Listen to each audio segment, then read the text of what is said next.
Hey guys, Ziggy here with another video.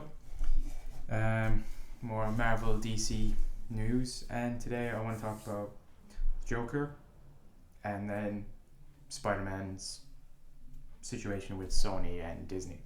So, the Joker is just been released. It's starring Joaquin Phoenix. He's playing Arthur Fleck, aka the Joker. Obviously, it's directed by Todd Phillips. He also wrote it with Scott Silver, and the new film is so far it's receiving great reviews. It got an 8-minute standing ovation, which is amazing. It really is for any superhero film.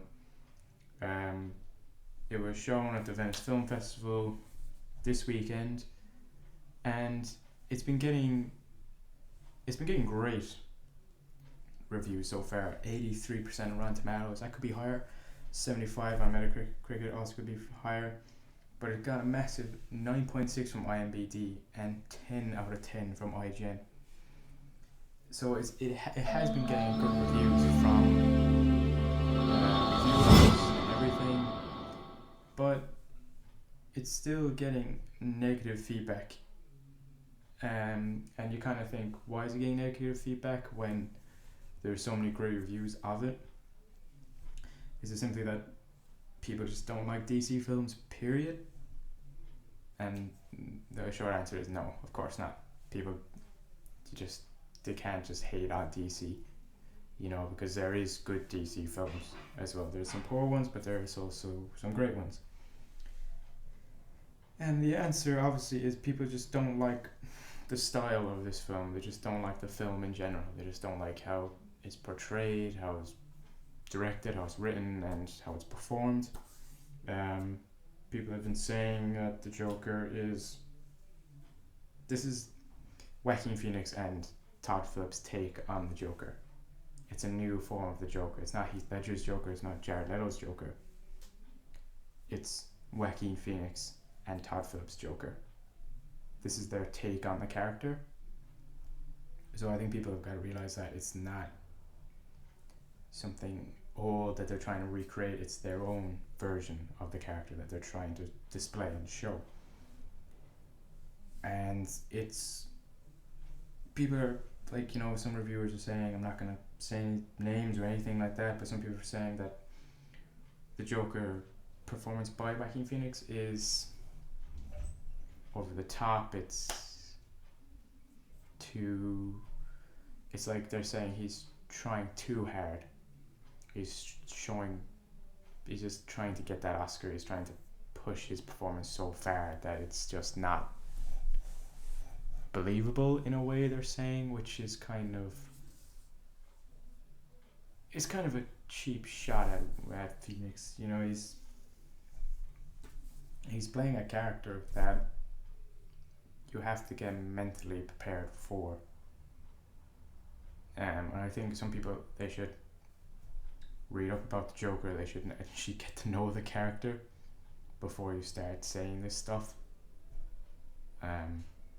He is the most psychotic, mentally ill person.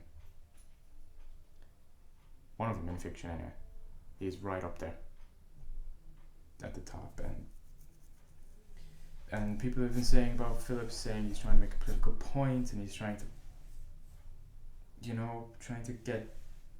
he's trying to say something about the political system at the moment. And I just like, why do you have to bring politics into this situation? You shouldn't be talking you shouldn't be bringing politics into a film. You should just take the film what it is, and it's a good film. You should talk about the film how it's a man.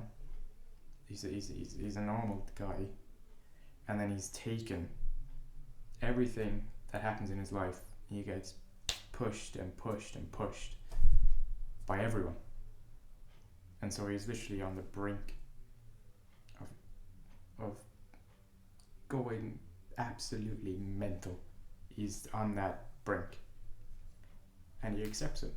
He says, okay, if this is what I'm meant to be, then fuck it, I'm gonna do it. I'm gonna do this way. I can't wait to see the film. I think it's going to be amazing. And I think you just take it what it is. Just an absolute. It's just a guy.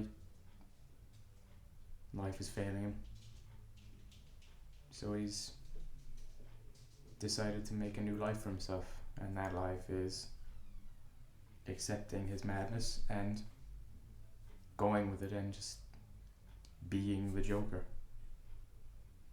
Which, like, it's hard to see people not liking this film, and the jabs that they're taking at this film are kind of stupid ones, in my opinion. They're just like, it's like, what can we do to like make this film not be as big as it should be? It's either they don't like Joaquin Phoenix himself, or you just don't like the film.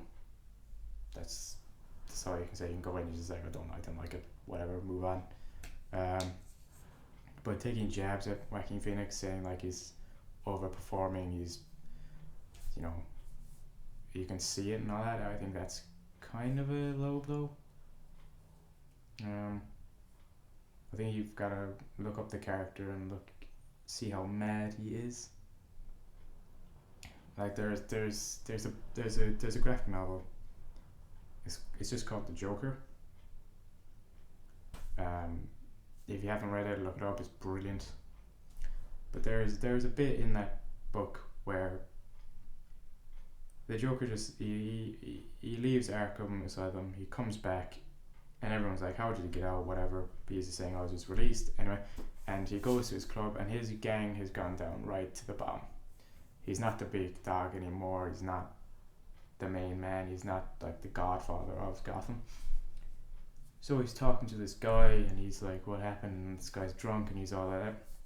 And then the Joker proceeds to make out with him. He forces himself on his mobster, and he's like, no, I don't like that. And Joker says, "Oh, okay, come to the back with me." So he goes into the back, and then a few pages on, he comes back out. Everyone in the bar stops, and all you see is the guy's head, right? He walks through, and you see the next page, and he's been skinned alive. It's only his head that is showing. It's only his head. That's what people gotta realize. He's a mental character, and you just gotta expect anything from him. And that's what I think Joaquin is trying to do in this film. I haven't seen it yet, so obviously this is my take on the character and how I see him. But he's a character that needs to be shown. He needs to be respected, because it must have taken some psychological effect or mindset that Phoenix had to get into to play the Joker, just like Heath Ledger did. I mean, Heath Ledger supposedly locked himself in a hotel room to try and get the mindset right of the Joker. Jared Leto tried to do the same thing. He tried to stay in the mindset of the Joker. He tried to like. He was supposed to be the Joker throughout the whole time of filming of Suicide Squad, and he didn't stop being the Joker. So my point is, the Joker is a character that needs to be respected. People need to realize how mental the character is and how hard it must be for an actor to get into that role of the Joker. And the whole point of that little comic story was to tell ye and everyone that he is unpredictable, and he will do anything to anybody. He won't care who you are, what your political point is, anything. He will do anything to you without hesitation. It's the best way to look at it. Everything Batman is, he's the opposite. Any superhero, really, the Joker is the opposite of that. If you believe in justice, he believes in injustice. It's that simple. You want to save people, he wants to kill people. It's that simple. You gotta respect the character. I know I keep saying you gotta respect the character, but you do. And I don't know why I'm getting angry by this, by people, is you've got to realise that. And that's all my point I have to say on the Joker. We'll move on from it because that's I keep ranting. And I'm looking forward to seeing it. It comes out in cinemas on October 4th. I hope you all enjoy it, and I hope I enjoy it. Let's hope for a good film. I think it's going to be a good film. I think it could be Oscar worthy. The way the reviews are going, most of them are positive. The ones I talked about, negative. Hopefully they're the only ones. But anyway. So that's all for this video, guys. Thank you so much for watching, and I'll see you in the next one. Ziggy out.